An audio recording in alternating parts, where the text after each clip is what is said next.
Hello and welcome back, ladies and gentlemen, to some more of the Dawnless Days, Attilla Total War mod.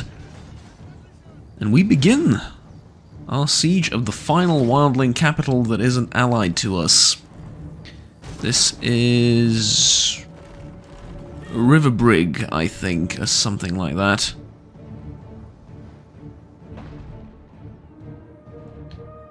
Perhaps I can see somewhere around here. No? Well, at any rate, that's roughly what it's supposed to be called, and, well, clearly they have some troops that have just disembarked from the boats. Well, here's another opportunity to test out how these crossbows are going to work.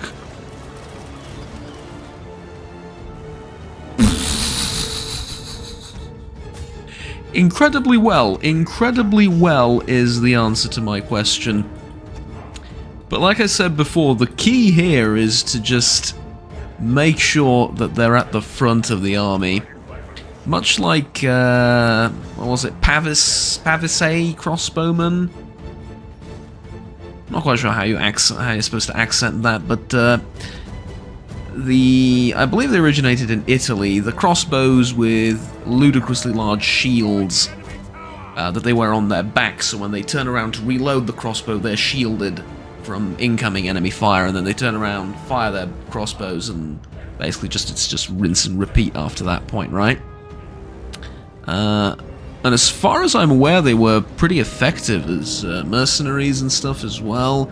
They've received some praise as good troops worth having in the time period that they occupied, of course, before the development of firearms, which then sort of changed the whole dynamic, but of course something for another discussion later down the line, although Isengard having sort of rather being sort of on the brink of firearm development is something that I've always found fascinating in the universe. Wasn't exactly too explored, I suppose. I mean, they developed some sort of hand grenade and the explosive, which was imbued with some magic, I believe, that took out,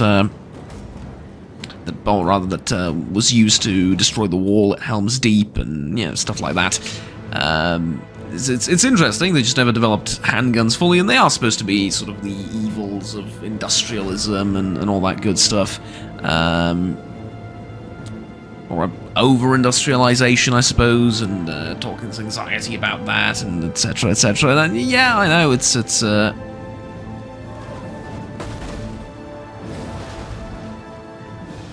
mean, it's a bit of a problem. I love watching this land, by the way. It's a bit of a problem. It's obviously this, right? I mean, it's obvious to pretty much anyone that ever read Tolkien that a good chunk of some of the metaphors and some of the contemplation that he had about the real world bled into his work purposefully or not, you know, depending on what. But I believe even he stated that he wanted Isengard to be this industrialized power swallowing up nature and as a sort of an evil force opposed to nature, right? Which is why the elves and the Ents and Fangorn and everything is sort of nature fighting back and etc., etc., right? It's more metaphorical than I mean, it is literal, but there is a deeper meaning there as well that he's trying to convey. The one huge problem I have in the academic circle is that I'm not allowed to say any of this, no matter how obvious it is, no matter how on the nose it is. I'm not allowed to make that claim. I need to find someone else who made that claim like 5 to 10 years ago and quote them. And then that's not even the problem, because then I can say this and this guy claims this is the case.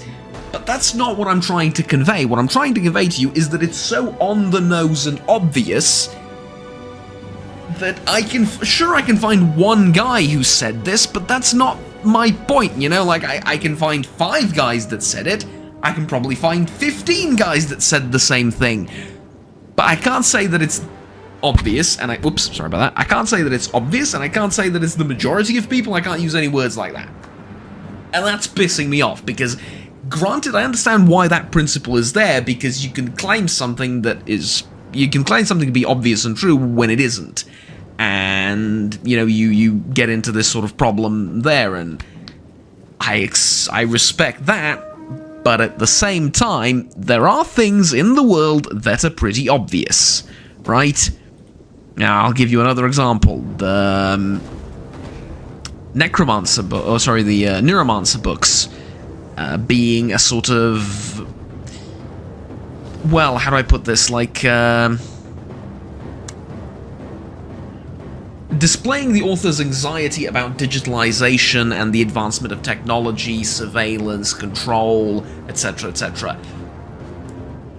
I put it to you, you take up any work that has dealt with the Neuromancer series, this will be an element of that work, no matter what they deal with. Even if, I don't care if it's language, if it's the if it's more literary criticism, if it's whatever they've dealt with, that will find itself in there. That will weave itself as an element there, and you're not allowed to say it. You're not allowed to say it that this is what the book is about. And I hate that. I absolutely hate that. Or I mean, play devil's advocate a bit. You may be allowed to say it somewhere. It really depends on who you get as your reviewer, and that, I mean, that's even worse if you ask my modest opinion, which I understand nobody asked at this point, so I'm just going to continue playing my Total War game and shut up. But at the same time, you know what I mean? Like, in some sense, it's even worse, because you can say it somewhere and you can't somewhere else. And oftentimes the two places where you can say it, be they like, I don't know, two different magazines about that publish scientific articles or whatever, things like that. If you say you can say it in one, you can't say it in the other, and they very often have nothing to do with that. Very often has nothing to do with how quote unquote serious they are, or rather how highly or lowly ranked they are in the international scale of things. And that is just killing me, it really is. I mean, it's basically making me just question my life choices about everything. Well, that and the lack of funding, obviously, that is going to happen, but it's kind of making me just hate the whole process more than I probably should. And I've gotten away I've gotten away from that by just not talking about it thus far, right? I was just like, yeah, we're gonna leave the obvious be the obvious, and we're just gonna micro focus on something that, they can't argue over and find just specific, just deal with extreme specifics, right? We can do that, and yeah, I mean, but there was a couple of moments where things like that happened, and I just didn't feel like doing this anymore. It really made me question my life choices. I was like, do I really need to deal with this idiocy? Because, again, I understand the rationale behind stuff like this existing, don't get me wrong. The problem is when it's applied to literally everything, and it's hindering academic progress. Because we're just stuck in place, right? It comes down often to you not being able to say anything new unless someone said it already. And what the frick is the purpose of my research if I'm just regurgitating other people's ideas and works? You have to go down to a microscopic level of standing atop of like 10 different articles that were written before you and just add like 2 or 3 sentences in there. On paper, 70% of what you write has to be original, right? In reality, they burn those 70% away from you, and they, by continuously insisting on, well, some people at least, in some papers, I should be fair, by continually insisting that you should, find someone that talks about this, find more references for this, find more references for that. It's like, I understand the point, like I'm saying, I'm not against this. This is generally a method that is global, and it's global for a reason, but all I'm saying is sometimes it's being used too much almost, right? Like you're sticking to it too literally and too dogmatically almost that you're hindering progress and you're stopping people from just saying what they think about something, or no, arguing why they believe in something, right? Because saying you just think something is meaningless. Like, I can think whatever I want, but it's about how you argue it. That's the whole scientific process, right?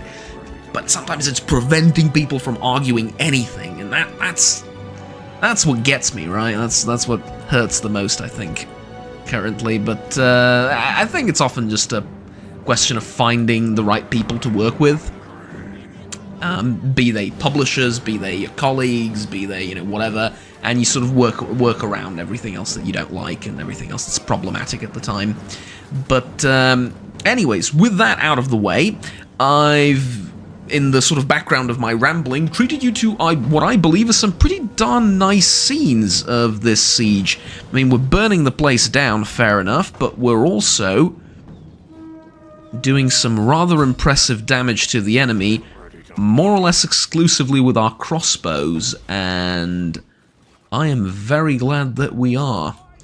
Now the wargs are on the wrong side, unfortunately, but I can do this, and I can pull these crossbowmen back. They've almost shot all their ammunition anyway, so it's not too big of a deal. And then you guys, I mean, I hope you're shooting at the tribal youth over there, because they're shooting at you, certainly. Ooh, yeah. Alright, let's take a look at the kills. 280, 300, 380, 288. My goodness. Alright, and then we're going to get even more over here. Okay, next up, you're firing at the Dunlending pikemen. As pikemen, they should have really poor shields. Yeah, no shields whatsoever. You're going to just chew right through them, I can see it. I need you to shoot at the enemy tribal spearmen, though, like right there. Could you do that for me? Yeah, if I move you to the side away from this building, could you do it for me?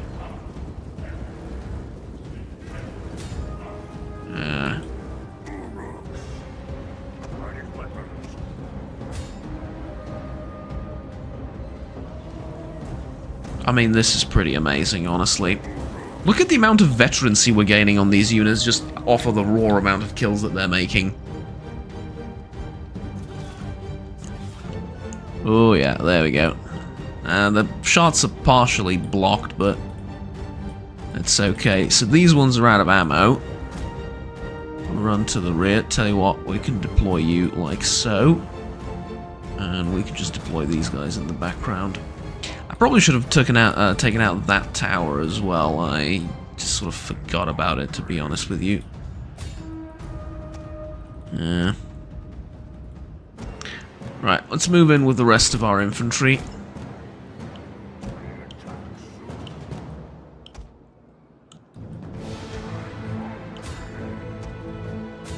Okay, now this should be... Why are your shots still blocked? Like...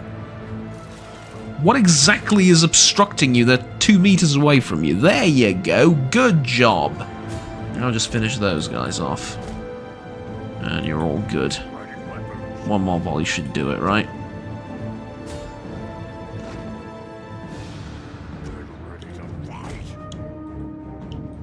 See if I can do something with these wargs. Like, capture this thing, maybe? I'll lose some wargs in the attempt, that's certain, but...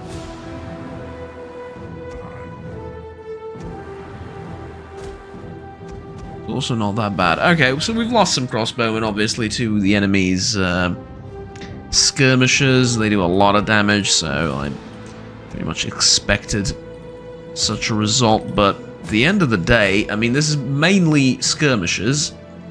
Enemy count has been reduced from 4.4 thousand to 1.2 thousand. This is not all the result of crossbowmen, but if you tally up their kills, along with the onagers, you will see that it's mainly the result of crossbowmen, and then we have like a What, some 380 over here with the infantry. It's quite the number we've done on them. And we're about to do a little bit more with these guys, which already have 330 kills. Jesus Christ. Okay, let me just get the general in there to help out. And then you guys...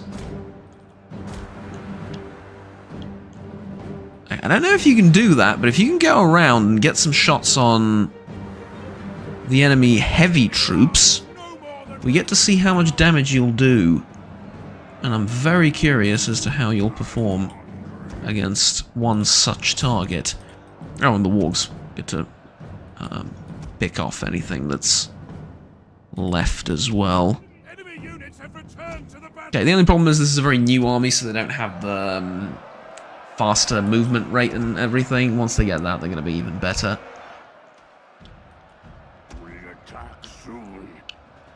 Oh, you definitely attack soon. Just a matter of how much more damage can you inflict in said attacks. Can we get you over 400? We can indeed. This single unit has killed over 400 enemy soldiers. No, I think we've gained the upper hand after about the first 2 volleys of crossbows. That's roughly how long the enemy defenses lasted.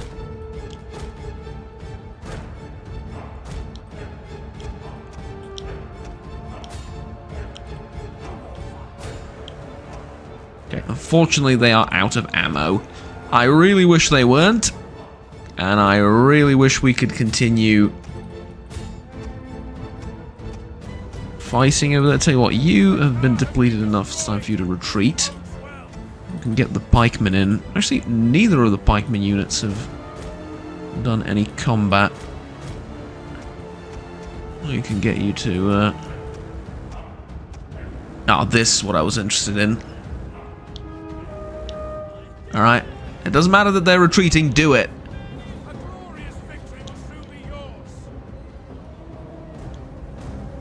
Keep firing. Doesn't matter that they're retreating. Go. Oh, yes. Look at that.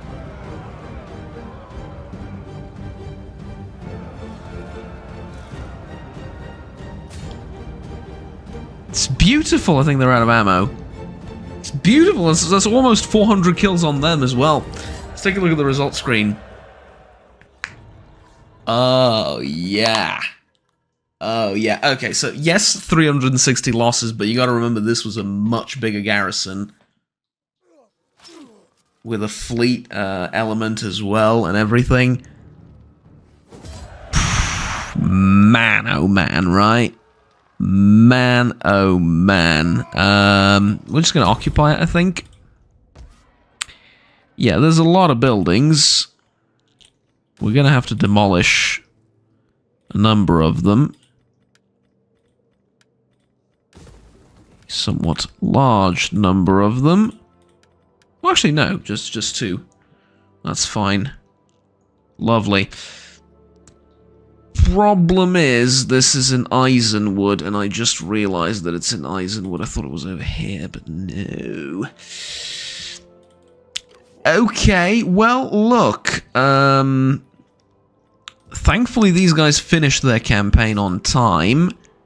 And the public order situation here is not that bad, so they can march towards Isengard pretty quickly. I don't think Isengard's going to be attacked immediately, and even if it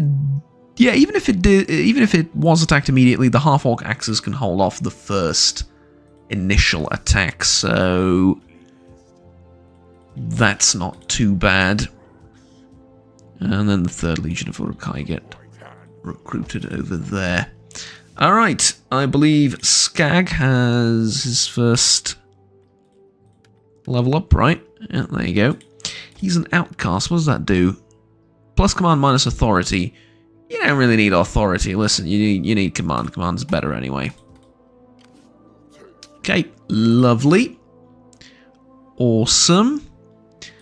And that's it for this turn, I think. We're at dominance level 6 currently. 4 to go.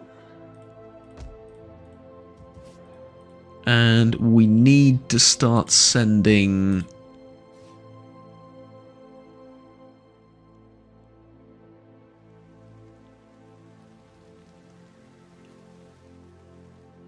Sorry, the Lord of the Rings movie was recently on, and I caught this screen with the Fellowship arriving past the two things, and then, yeah.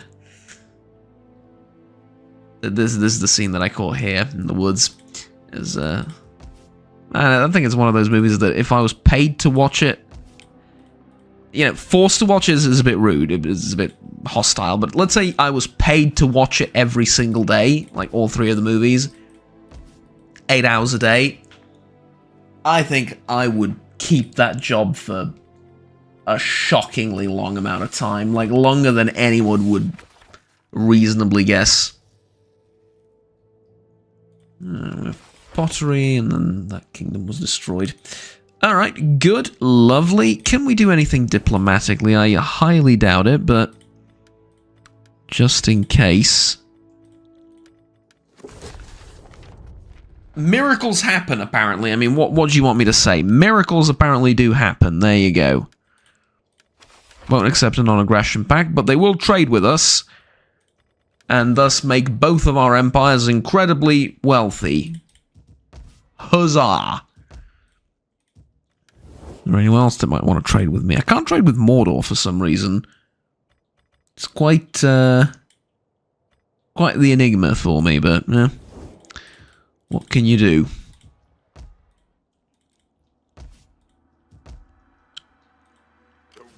Alright, that's about it. Next turn. Except we have another governor that leveled up. There we go. And it is time from Isengard and from Ginsburg, respectively, to start sending our reinforcements, to start sending our expeditions all the way north. And yeah, we do have a hostile incursion. Wait, hold on, we have raiding in Isenwood. Where is... Ah, there it is, right. Incursion forces. Can you reach them on regular march? I mean, it kind of looks like it. We'll have to see it happen if you actually can. Yes, you can. And they're going to be taking attrition damage, and they're going to be leaving, so... Hooray. Now, I don't want to repair this, I want to sort of let it fix itself, if at all possible. And instead I want to invest in some more public order and economy.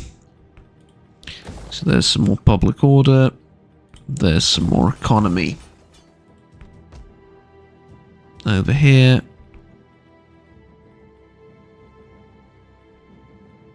There you go. That'll do. Does that mean I no longer have access to the 3rd Legion? Pretty much so. Okay, tell you what, the Ruffian...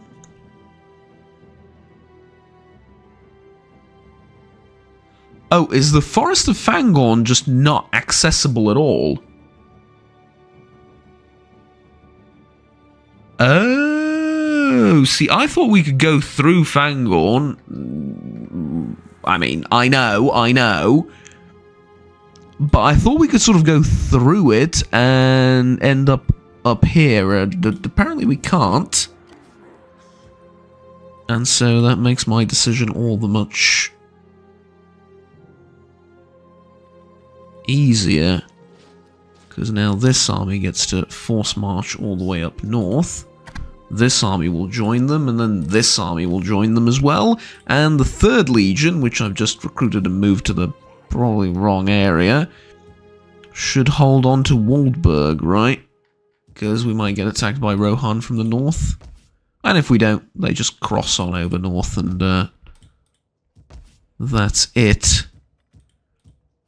Yeah, that is actually genius. Alright. Lovely. Question is, do I need you to even stay here for a while, if that's going to happen? Well, first and foremost, I can check whether I can cross over into the Shire. I cannot. As for future reference, we cannot cross over into the Shire. And I do not get any replenishment if I'm outside of my friendly territory here, so... Okay. I figure that means we're ready for the next turn.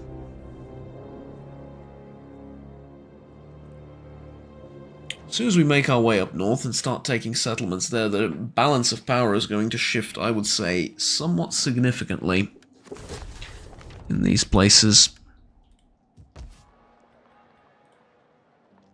But more on that later.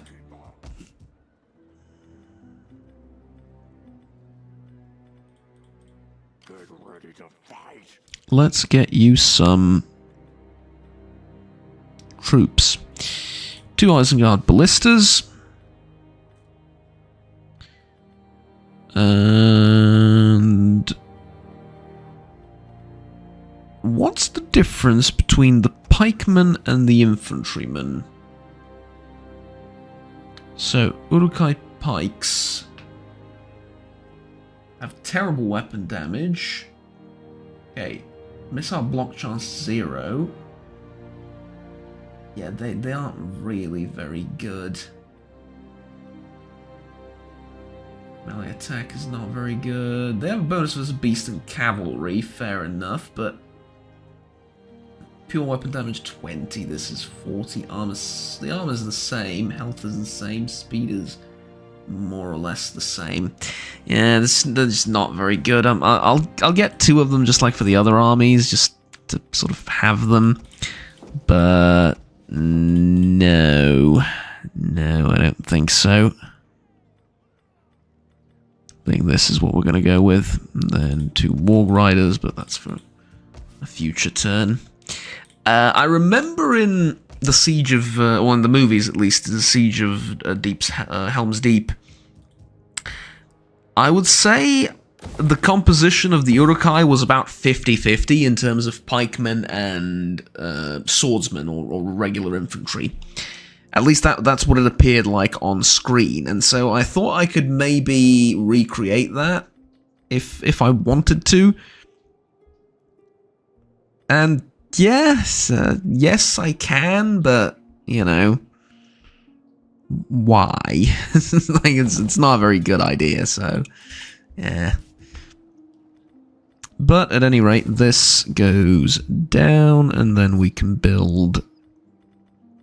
Well, let's not build anything here because we're going to convert all the buildings.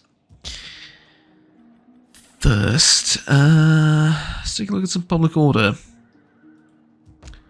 This is doing fine. This could... No, probably this would be better, right? Province-wide region. Not so much.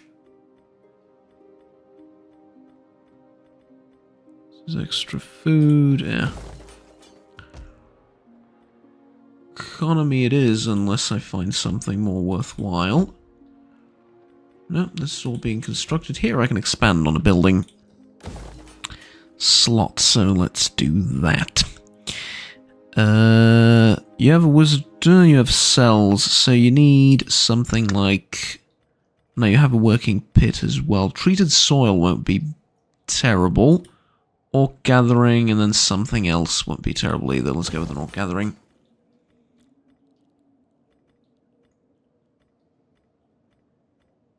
Well, then we can build this too. Right, lovely. So, the incursion force taking attrition, but also recruiting new men. Bit odd there, but alright. You will taste man flesh and all that good stuff.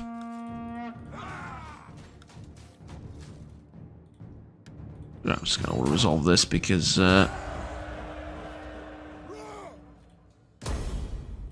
my god, the amount of casualties you took doing that. This way. I have to be honest with you, somewhat shameful.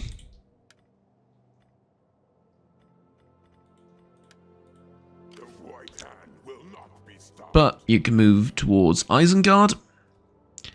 And here receive some really, really good replenishment.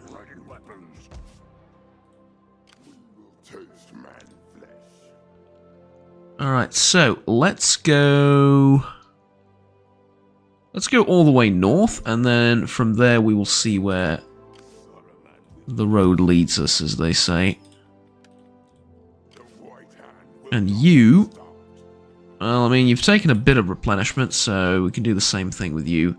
Head all the way north and see what the situation is, what the terrain is like, where we can cross, etc., etc. We need to enter the Mines of Moria somehow, and that involves attacking Lothlorien.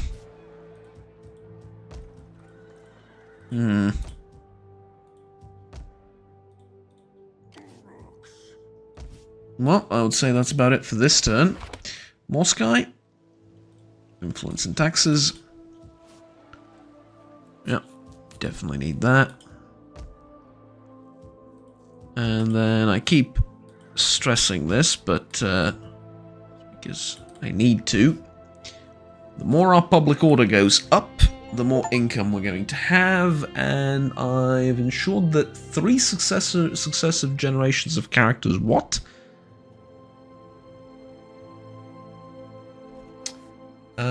Nepotism. Ensure that 3 successive generations of characters from the same family reach level 5. Successive? Oh, yeah, because Ugluk. Right, yeah. Alright, good. Speaking of Ugluk, let's promote this guy as well. We're going to need him. And then you can be a trusted servant. Lurtz is still serving out his term. Ugluk is doing that. Skag is a general. Not much I can do with him, though. Alright. Good. It is the next turn, and we have more recruitment to do. Just out of curiosity, though, how do the crossbowmen compare to the archers?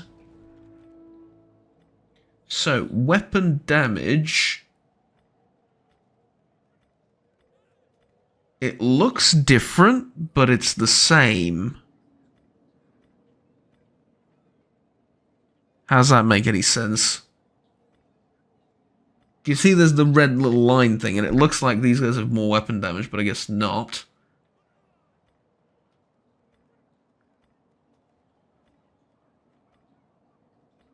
Yeah, so the Uruk-hai archers have a little bit more ammunition, a little bit more range, they're a little bit faster, lower morale, much lower armor, obviously.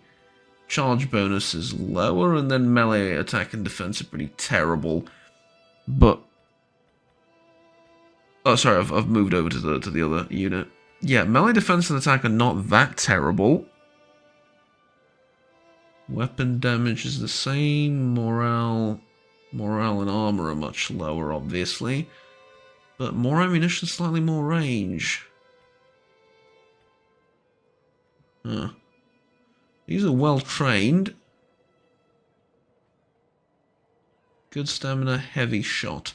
Base damage 58, armor piercing 11, base reload 16.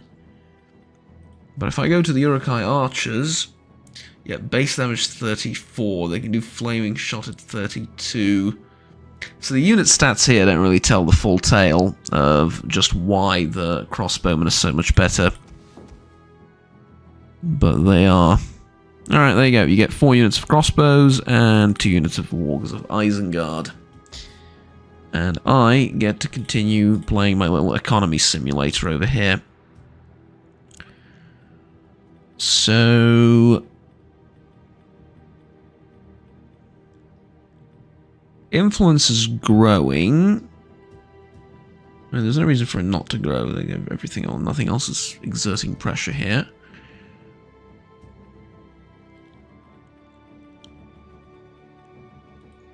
I kind of want to upgrade some of the capital buildings around various places, but let's see what needs upgrading the most. Reckon this and this.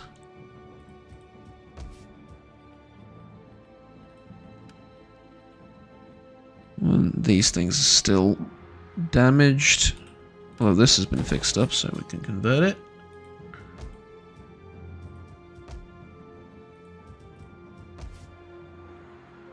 Right. Good. Are these Rohirrim? They are. They better not be planning anything silly like declaring war on me, because... Oh, for crying out loud. Okay, I just realized the problem. You know where else I can't cross over into? Here. So, like, the map is literally this. The white part is... Except it's not. Like, this white part is also... Oh, man, I hate that. So, I can't cross over this way, because the map ends here. But, what? Come on, is there a way to actually see this? Faction ownership. Yeah, there you go. So all of this neutral land that you see over here, I'm not able to cross into it. But the AI is. Don't worry about the AI, they can do it.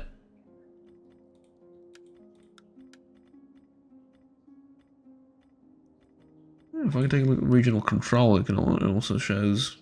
It doesn't show that pretty of a picture, so let's not look at it too much. No, I like this. I like this map mode.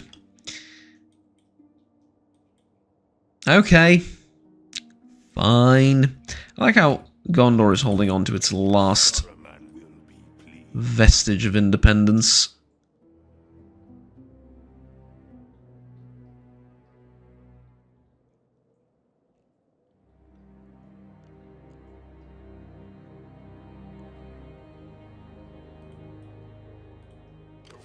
Okay, listen. I am willing to sacrifice... I think I know the answer. But I'm willing to sacrifice one unit to prove a point. And the point, I believe, is that this army cannot cross over into this settlement, no matter what they do.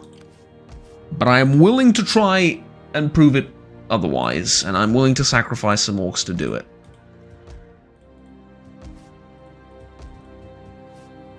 In fact, if you ask me about it, I would say it's pretty much on point for me, but let's not think about it too much and too hard. Next turn. But yeah, totally forgot we have another army. It's 3 legions and the guys from Orthanc, remember? Alright, the Dunlending tribes just got wiped out. Office secured for Ugluk. Nice. Rejection for Lurtz. Oh, don't let him reject you like that. Try again, right? Who's he gonna listen to if not you? And all that nonsense.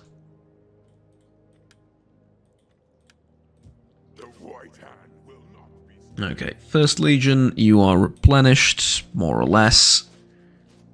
Forced March, you guys as well. Forced March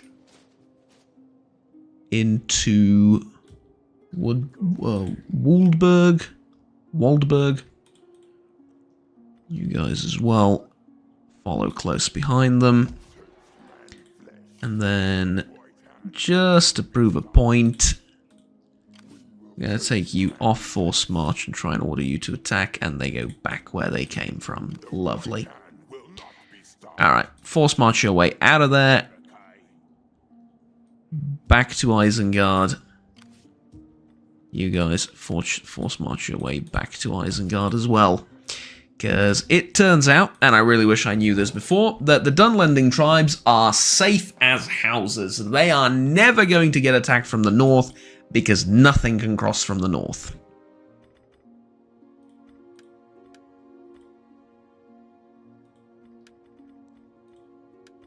And they won't consider becoming a puppet state either.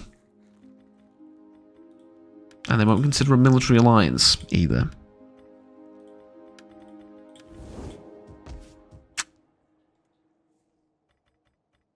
Okay. I mean, what do you want me to tell them? Fine. Don't. Be the way you are. Alright, this is repairing a bit slowly for my taste. Let's just get all of that out of the way. And then we can focus on some more public order buildings. My favourite, yay. In fact, I think instead of doing that, we can upgrade some capital buildings as well, probably, right?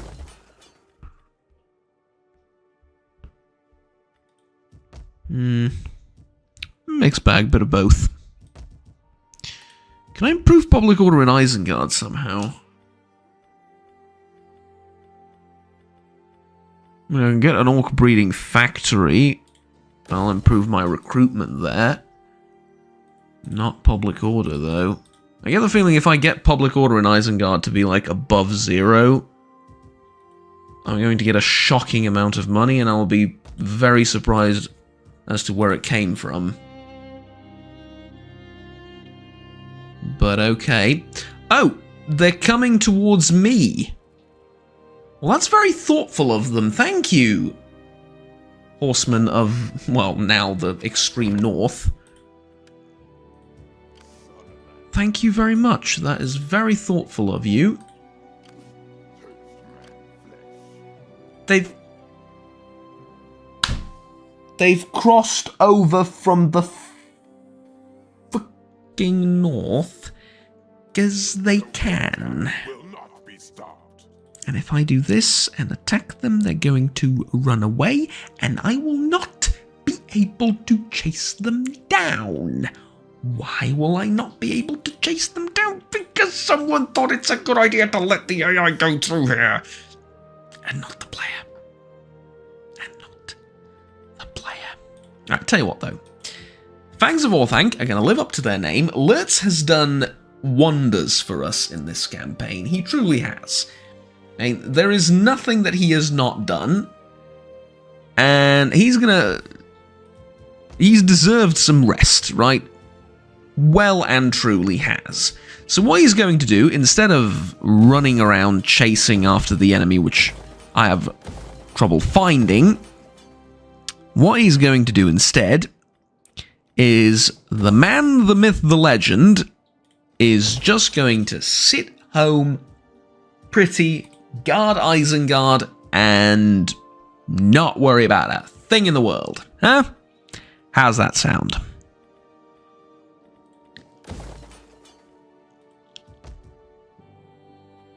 Whilst I continue working on improving public order in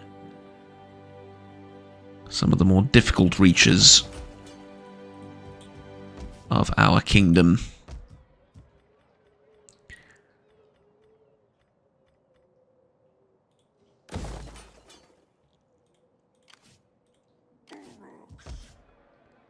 Oh, and Grimsdale can... well, not yet. We can do that later.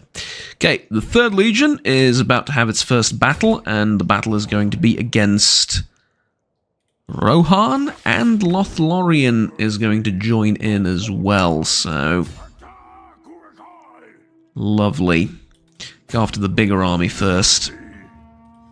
We're going to have reinforcements in the form of these orcs as well. 2,000 of these orcs. That is, yeah, quantity versus quality right here. Look at that. But, these are not naive either. I mean, they're heavily depleted, so that makes the battle kind of trivial, but they're not really naive either. How did you lose so many men? Alright. Thankfully, we have good replenishment here, so...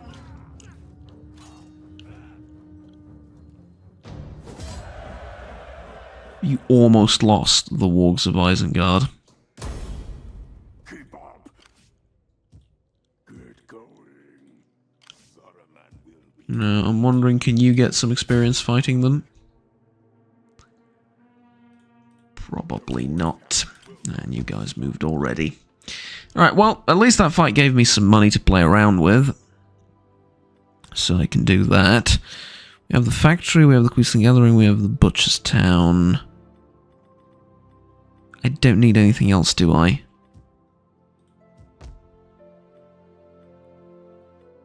Yeah, the only other thing I can build is like... Oh,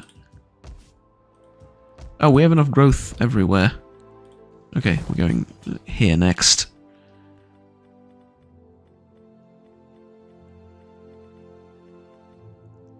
Slave trader and torture chambers, material supplier. I think treated soil? Be... gathering and working pit for... something... Oh, let's give treated soil. Oh, and this. Even more cash. Alright, good. So, the 3rd Legion has earned its first stripe. There you go. And then you have also earned some points for commanding the men. Good. Lovely. Onwards we go. It's been 46 minutes already and I haven't really done that much, have I? Okay, thankfully I can win this. Heroic victory.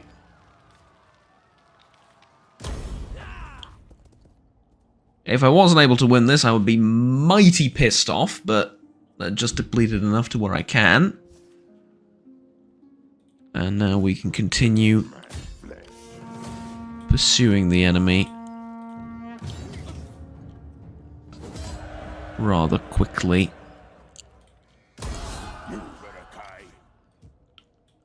This way. Get ready to fight. Okay, tell you what, you can force march. No, you don't need to force march. You can just regular march all the way up to Waldburg. You can force march to get a little bit further along. You guys are already force marching ahead. Lovely. Snowberg wasn't damaged in the attack, was it? No. Okay, lovely. And then you get to Ginsburg to replenish. And keep public order in Isengard. There you go. World's most expensive public order gathering, but... or increasing, but, yeah. Right, that's fine.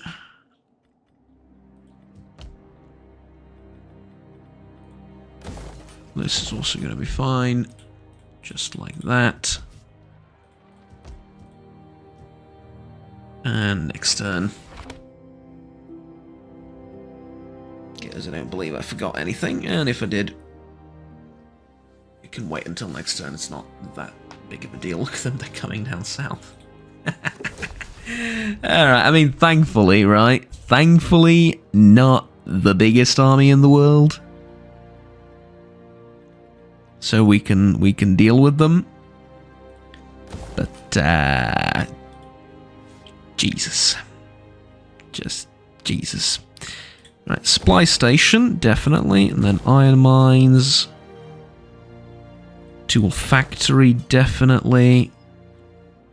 We've truly built up Isengard into something, dare I say it, terrifying.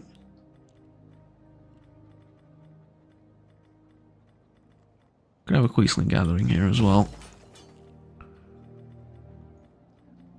And then I need to upgrade these gem mines that I have, because any kind of precious metal, really. If I can. That's, I think, the best return on investment cash-wise.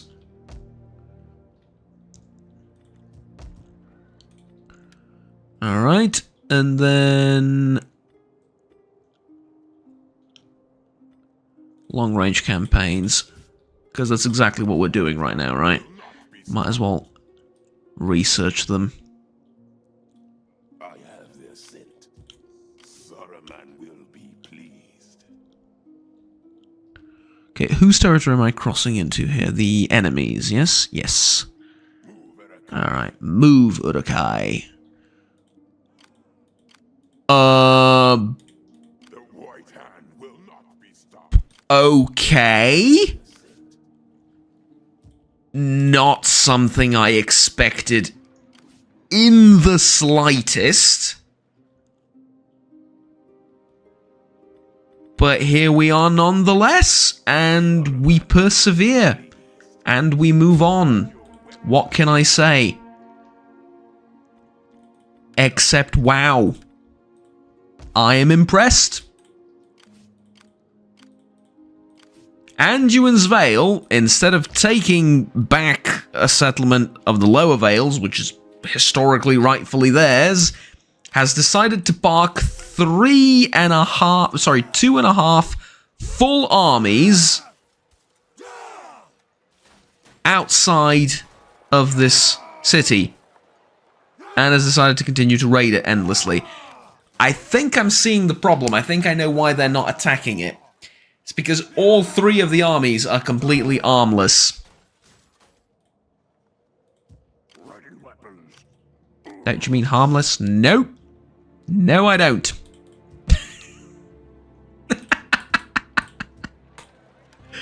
Okay, tell you what, just for that alone, longer episode today. Hour and a half episode, let's go.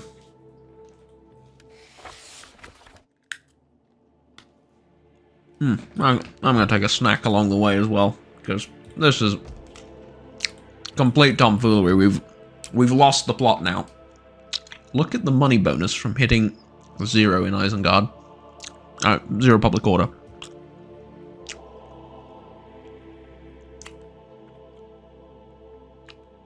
Absolute insanity. Absolute freaking insanity.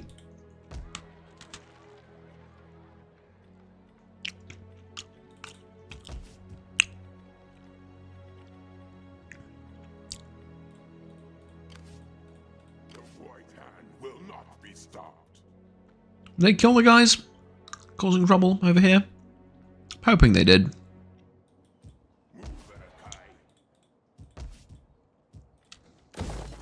Really am.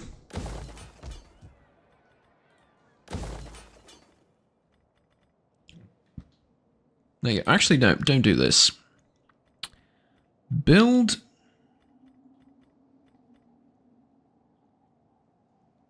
Build nothing for now, because I am recruiting another legion.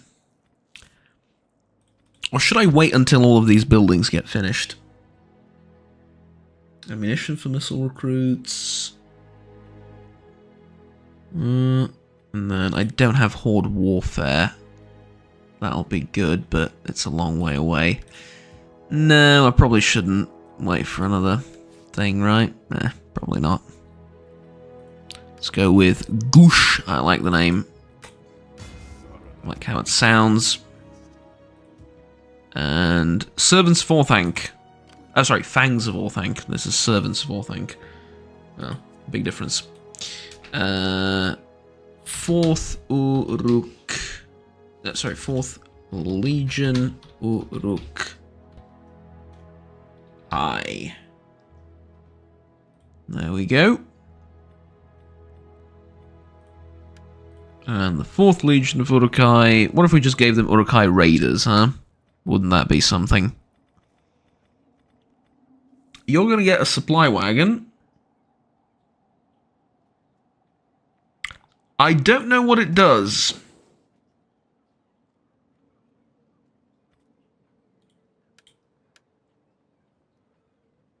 I really don't. Maybe it's just there for flavor. Who knows? But you're getting 1 unit of... you're getting 1 supply wagon, 2 onagers, 2 pikemen, 2 wargs of Isengard.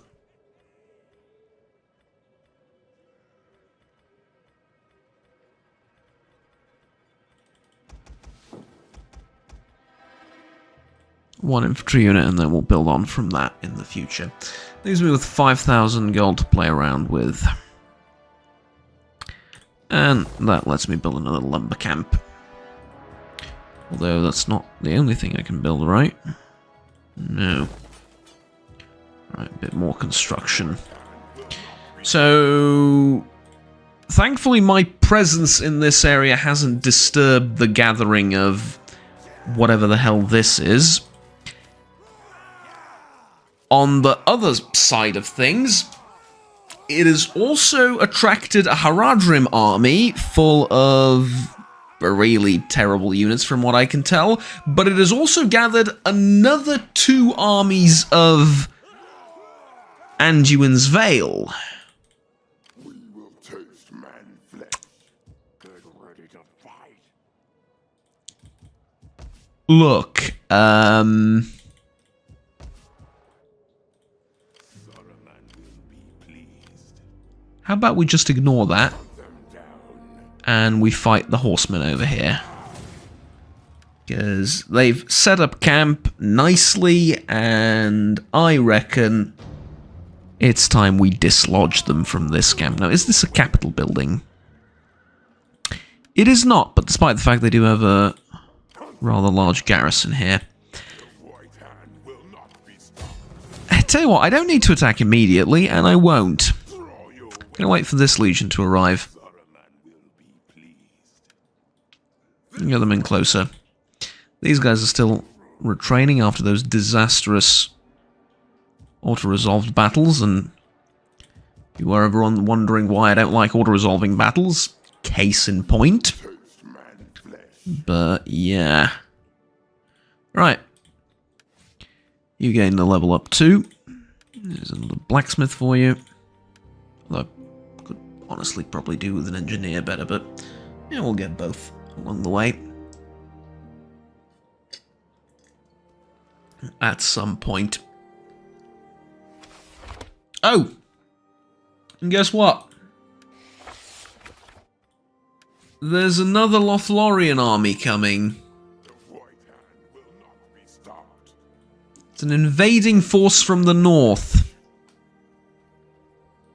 Hunt them down. There it is. And it's consisted of... oh god, it's terrible. But the fact that it can cross over from the north while I cannot is making me exceptionally angry. And there is nothing more I would like to say on the matter. Except this is BS.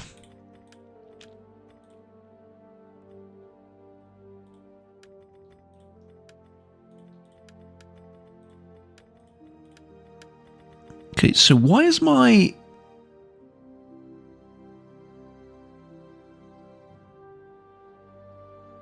trespassers against Mordor?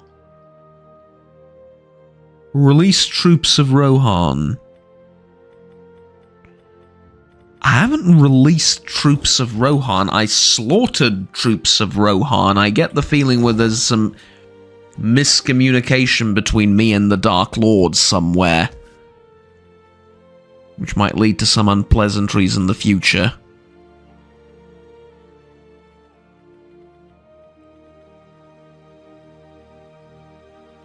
But,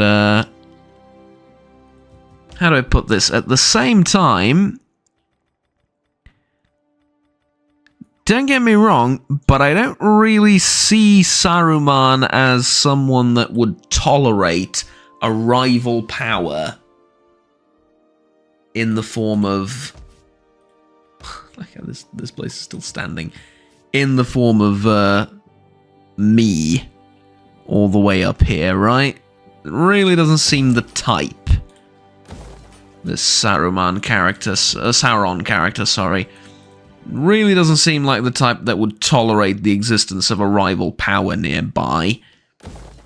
And so... I can't say I'm exactly surprised Ready to fight. at this reaction. But, whatever the case may be, Draw your weapon. the final stand of Rohan is nigh, right? It is their final stand, unless I'm horribly mistaken.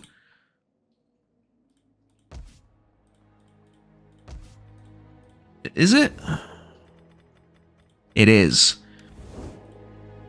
Shall we do it? Let's do it, what the hell. Draw your weapons. I was gonna, like, leave that for the next video, but I want to finish this series in, like, an episode or two more, let's be honest. So, yeah. Let's do it. We're gonna relax, right? I'm gonna take this What do you even call this? Like, kind of like a cracker, I guess.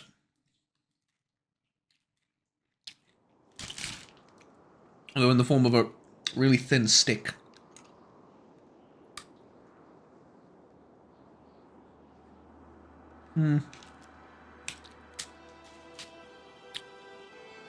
Something between a cracker and a hard pretzel. You know, the ones you get in bags that are most of the time really overcooked and kind of have this odd aftertaste. Yeah, not the soft pretzels. Those are genius. I love those, even without any toppings.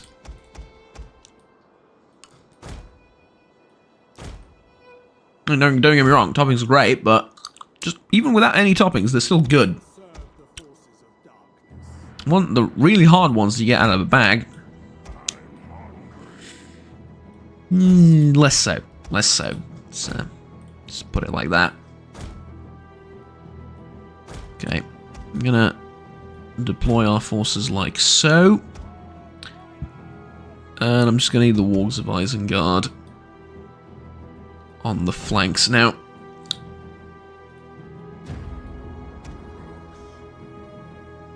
I don't know if I'm wrong about this. There is absolutely a possibility that I am, but wasn't there talk of there being trolls in this game? Like cave trolls, not what was it? Elves crossing the mountains that I can't cross, sort of thing. No, not that. But cave trolls. And monsters of various descriptions. I seem to remember there being mentions of that somewhere. Isengard, I think, doesn't have access to it. Makes sense. But I would love to at least see them at some point.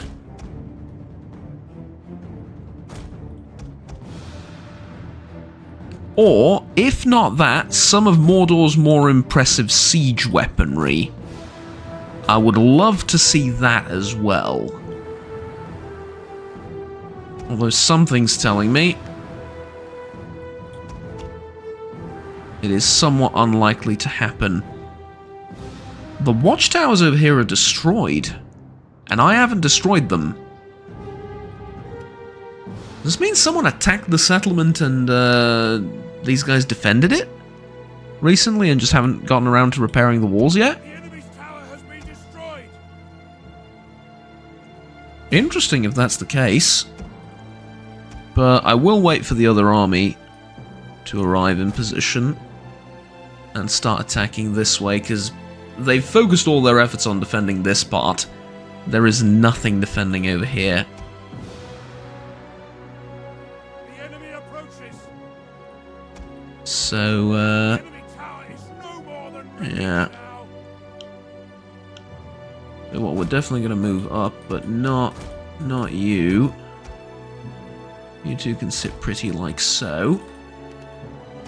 Ballistas can also move up. Alright, lovely. There we go, that's what I was expecting. Put some more effort into defending this spot. Oh, wrong ammunition type.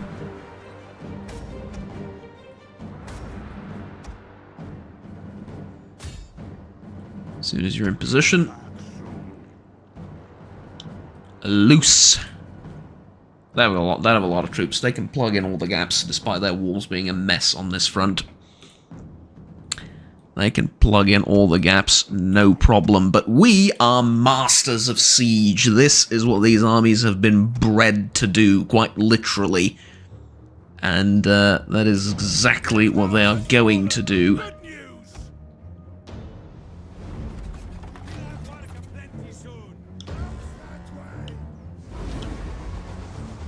Let's see if I can launch one straight into the middle. Boom!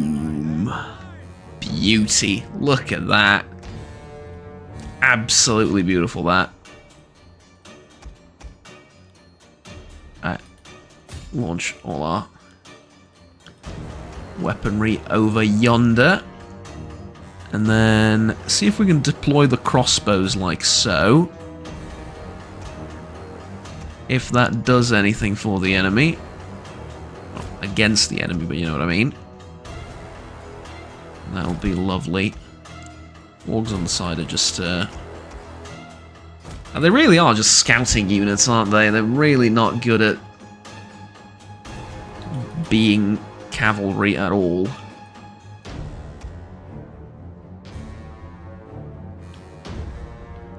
Yeah, but I haven't deployed any archers over here. And if they have, I doubt they're very good. Yeah, these are just tier 1 bowmen. I reckon I can get to the enemy. Yes, I can. And I can start shooting at the enemy and taking out their men with arrows. And remember, arrows are free and cost nothing in terms of replenishment as well, so if you can take out the enemy with arrows, all the better for you. Now, I wonder if I just sit just outside of their range. Does that do anything for me? Not really. So let's just continue hitting them with the artillery. Over here, though, we're definitely doing something. How are you out of range? Right, tell you what, both of you, move up a bit. Feel free, come on.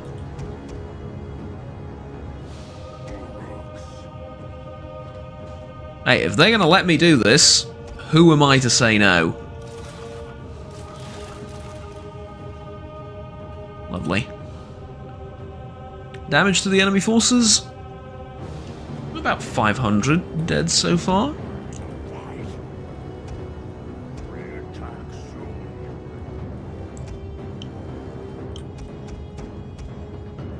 Those are 5 archer units.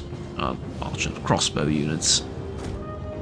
I tell you what, move in, and you're going to start shooting at these guys, even if they shoot back. Because we need to start breaching in that area. You, how's it going? Good? Good. Good, good, good, good, good, good, good.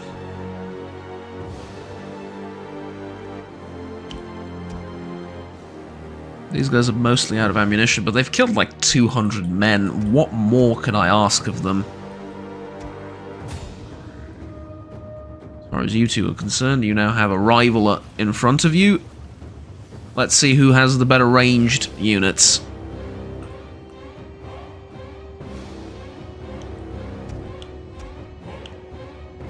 And then just move up in range of them.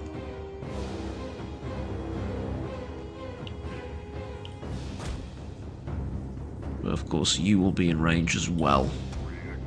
As soon as you get there, I'm going to assign you targets.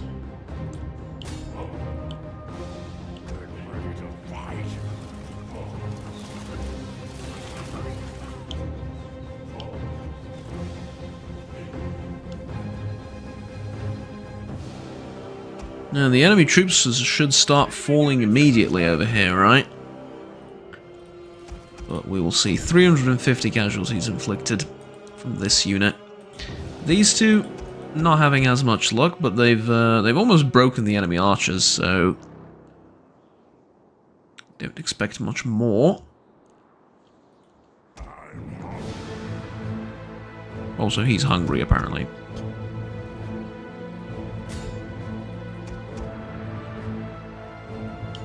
Yep.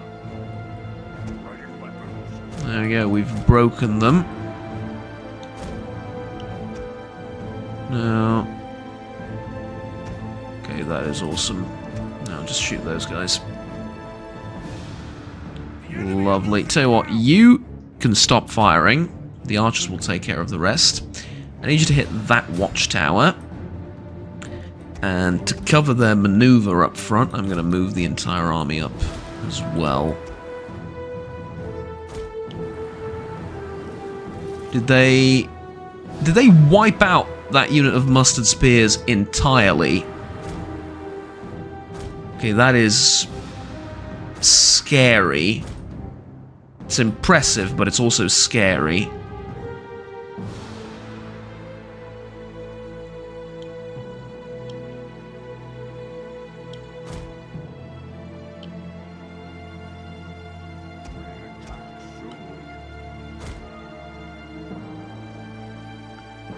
Move out. This is gonna be... Okay, you know what? Cancel your previous plans.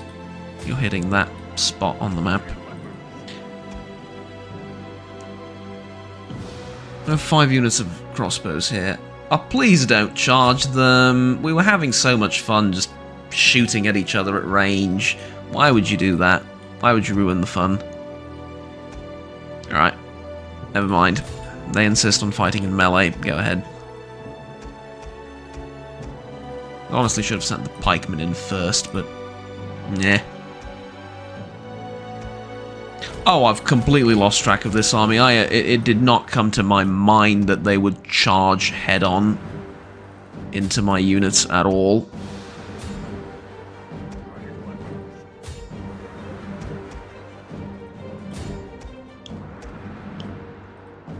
At no point did it cross my mind that they could charge just straight in and... without a care in the world.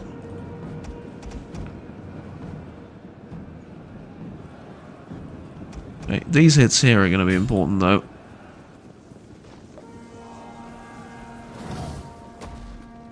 Something just knocked out a massive chunk of those troops. Okay, do you think you could deploy over there to the side? Sort of disengage from this melee that you're in and just deploy to the side, huh? I know it's probably difficult what I'm asking of you, but if you can do that, get some very impressive shots off. Yeah, there you go.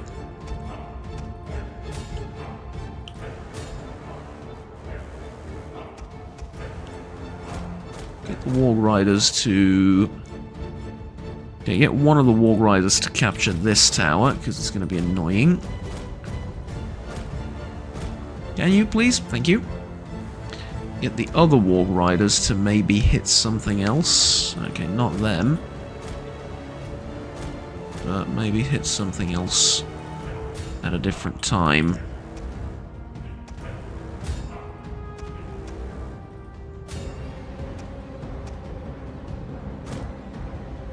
And yeah, you can head towards the center. No. Go back. You can go to the side too.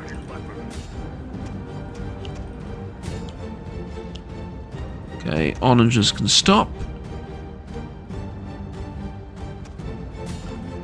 Right, mustard archers, there you go. A target presents itself. Beautiful. These guys are completely out of ammunition. 465 kills. Wow. Wow.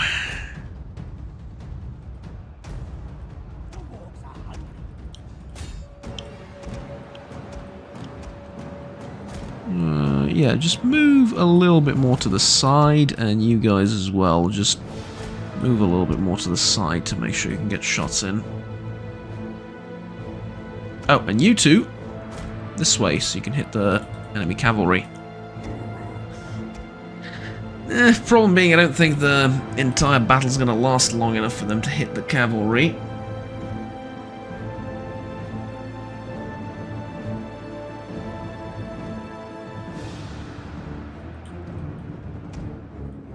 I think the enemy's going to suffer army losses before anything like that can happen. Although, if it doesn't,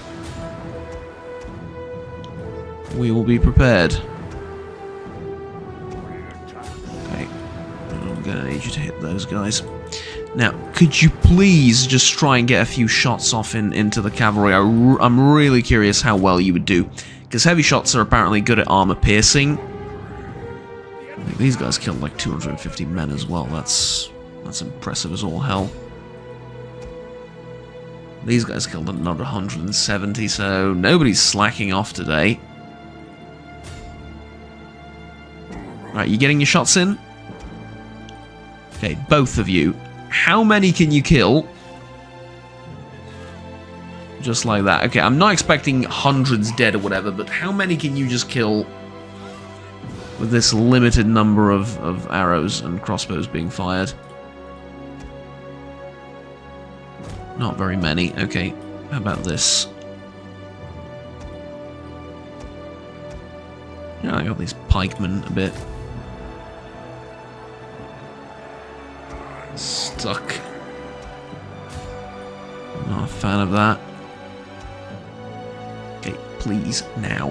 Please, please, just a few good volleys in there. Okay, that's perfect. One dead. Armor 65, health 180. It's just too much. It's just too much. Even for the crossbows of Isengard, it's just too much. I'm sure they're doing a number on them. 63 out of 70. Yeah, they're doing okay. Don't get me wrong. But they're just not doing as much as I'd hoped. 50. Left. It's good. It's not bad, but I was really hoping that heavy shot with armor piercing can sort of cut through them, but they have 180 health. Like, you're not cutting through that. I mean, we need twice the amount of damage, I reckon, to really start putting dents in them, but yeah, I mean, this is more or less an ideal battle, apart from that clumsy charge that I let happen into my rear. Or not into the rear, into the front of my own men. That gets demolished. That's going to get demolished too. And the rest is fine. You will. You will taste man flesh. In fact, you already have. What are you talking about? Next stop for us is going to be the Elvish capital of Karas Galadhon.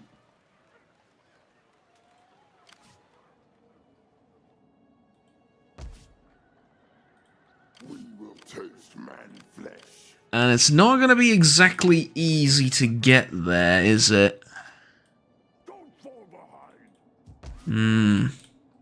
I reckon I should probably pause the campaign and wait for more reinforcements to arrive.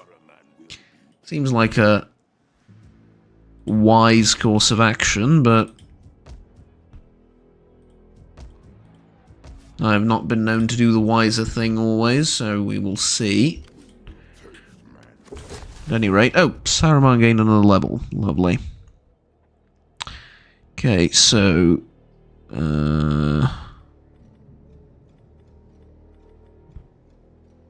yeah, like Agent of Sauron, really, right? Yeah.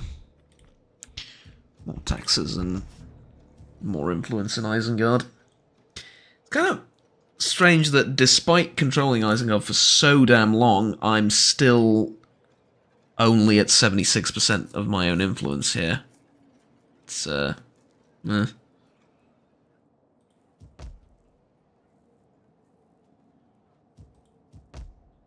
Yeah, oh well.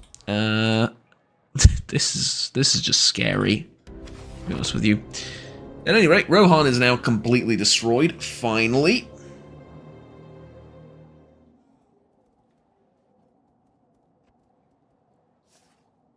And we have some movement. As well as a ton of completed construction.